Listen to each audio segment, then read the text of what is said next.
Israel ಸೈನ್ಯದ ಬಗ್ಗೆ ಸಾಮಾಜಿಕ ಮಾಧ್ಯಮಗಳಲ್ಲಿ ಸಾಕಷ್ಟು ಚರ್ಚೆ ನಡೆಯುತ್ತಿದೆ. ವಿಶೇಷವಾಗಿ ಅಲ್ಲಿನ ಮಹಿಳಾ ಸೈನಿಕರ ಫೋಟೋಗಳು ವೈರಲ್ ಆಗುತ್ತವೆ. ಅವರು ಧೈರ್ಯಶಾಲಿ ಮತ್ತು ಆತ್ಮವಿಶ್ವಾಸದಿಂದ ಕಾಣುವುದರಿಂದ ಇಸ್ರೇಲ್ ಸೈನ್ಯದಲ್ಲಿ ಇಷ್ಟೊಂದು ಸುಂದರ ಮಹಿಳೆಯರು ಹೇಗೆ ಇದ್ದಾರೆ ಎಂದು ಅನೇಕ ಜನರು ಆಶ್ಚರ್ಯ ಪಡುತ್ತಾರೆ. ಆದರೆ ವಾಸ್ತವವು ಸಂಪೂರ್ಣವಾಗಿ ವಿಭಿನ್ನವಾಗಿದೆ. ಗ್ಲಾಮರ್ಗೆ ಇದಕ್ಕೂ ಯಾವುದೇ ಸಂಬಂಧವಿಲ್ಲ. ಇದು ದೇಶದ ಕಾನೂನು, ಭದ್ರತಾ ಪರಿಸ್ಥಿತಿಗಳು ಮತ್ತು ರಾಷ್ಟ್ರೀಯ ಜವಾಬ್ದಾರಿಗೆ ಸಂಬಂಧಿಸಿದ ವಿಷಯವಾಗಿದೆ. ಇಸ್ರೇಲ್ನಲ್ಲಿ ಸೈನ್ಯವು ಒಂದು ಕೆಲಸವಲ್ಲ, ಅದು ಪ್ರತಿಯೊಬ್ಬ ನಾಗರಿಕನ ಕರ್ತವ್ಯ.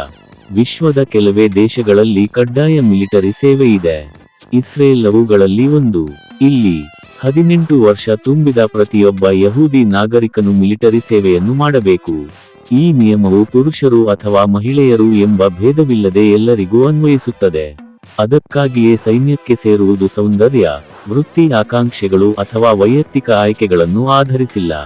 ಪುರುಷರು ಸಾಮಾನ್ಯವಾಗಿ 2.5 ರಿಂದ 3 ವರ್ಷಗಳ ಕಾಲ ಸೇವೆ ಸಲ್ಲಿಸಿದರೆ, ಮಹಿಳೆಯರು ಸುಮಾರು 2 ವರ್ಷಗಳ ಕಾಲ ಸೇವೆ ಸಲ್ಲಿಸಬೇಕು.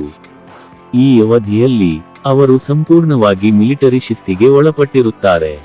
ಆರೋಗ್ಯ ಸಮಸ್ಯೆಗಳು, ಧಾರ್ಮಿಕ ಕಾರಣಗಳು ಅಥವಾ ಕೌಟುಂಬಿಕ ಸಂದರ್ಭಗಳ ಆಧಾರದ ಮೇಲೆ ಕೆಲವರಿಗೆ ವಿನಾಯಿತಿಗಳಿದ್ದರೂ, ಹೆಚ್ಚಿನ ಯುವಕ-ಯುವತಿಯರು ಈ ಸೇವೆಯನ್ನು ಪೂರ್ಣಗೊಳಿಸಬೇಕು.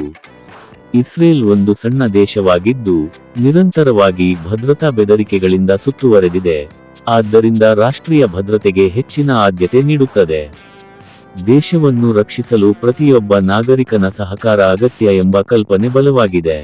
ಈ ಹಿನ್ನೆಲೆಯಲ್ಲಿ ಮಹಿಳೆಯರನ್ನು ಸೈನ್ಯದಲ್ಲಿ ಸೇರಿಸಿಕೊಳ್ಳಲಾಗಿದೆ. ವಾಸ್ತವವಾಗಿ, ಇಸ್ರೇಲ್ ರಚನೆಯಾದಾಗಿನಿಂದ ಮಹಿಳೆಯರು ಐಡಿಎಫ್ನಲ್ಲಿ ಸೇವೆ ಸಲ್ಲಿಸುತ್ತಿದ್ದಾರೆ. ಇದು ಹೊಸ ವಿಚಾರವಲ್ಲ. ಹುಡುಗಿಯರು ದೈಹಿಕವಾಗಿ ಮತ್ತು ಮಾನಸಿಕವಾಗಿ ಬಲಶಾಲಿಯಾಗಲು ಚಿಕ್ಕ ವಯಸ್ಸಿನಿಂದಲೇ ತರಬೇತಿ ನೀಡುತ್ತಾರೆ. ಸೈನ್ಯಕ್ಕೆ ಸೇರಿದ ನಂತರ ಅವರು ಕಠಿಣ ವಾತಾವರಣದಲ್ಲಿ ಕೆಲಸ ಮಾಡಲು ಕಲಿಯುತ್ತಾರೆ. ಶಸ್ತ್ರಾಸ್ತ್ರಗಳ ಬಳಕೆಯ ಜೊತೆಗೆ ತಂತ್ರಜ್ಞಾನ, ಸೈಬರ್ ಭದ್ರತೆ, ಎಂಜಿನಿಯರಿಂಗ್ ಮತ್ತು ಗುಪ್ತಚರದಂತಹ ಕ್ಷೇತ್ರಗಳಲ್ಲಿಯೂ ಅವರಿಗೆ ತರಬೇತಿ ನೀಡಲಾಗುತ್ತದೆ. ಇದು ಅವರನ್ನು ಬಹು ಪ್ರತಿಭಾನ್ವಿತರನ್ನಾಗಿ ಮಾಡುತ್ತದೆ. ಇಸ್ರೇಲಿ ಮಹಿಳಾ ಸೈನಿಕರು ಆಕರ್ಷಕವಾಗಿ ಕಾಣಲು ಕಾರಣ ಅವರ ಆಯ್ಕೆಯಲ್ಲ, ಬದಲಾಗಿ ಶಿಸ್ತುಬದ್ಧ ಜೀವನಶೈಲಿ.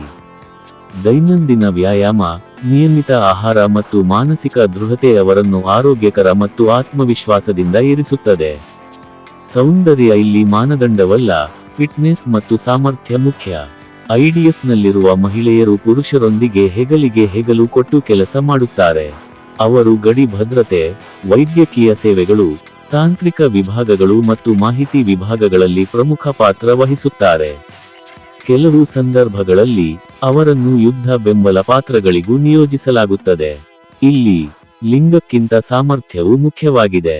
ಮಹಿಳೆಯರು ತಮ್ಮ ಮಿಲಿಟರಿ ಸೇವೆಯನ್ನು ಪೂರ್ಣಗೊಳಿಸಿದ ನಂತರವೂ ಅನೇಕ ಪ್ರಯೋಜನಗಳನ್ನು ಪಡೆಯುತ್ತಾರೆ.